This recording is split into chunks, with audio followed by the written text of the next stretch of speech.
How to add menu in Grab Merchant.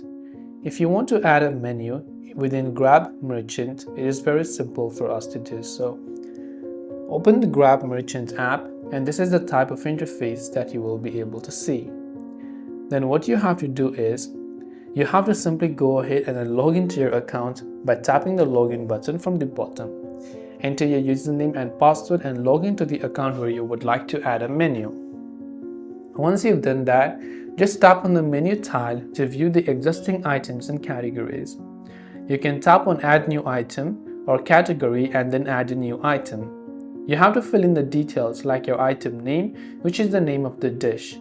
Then set the price of the item. Consider setting different prices for different order types.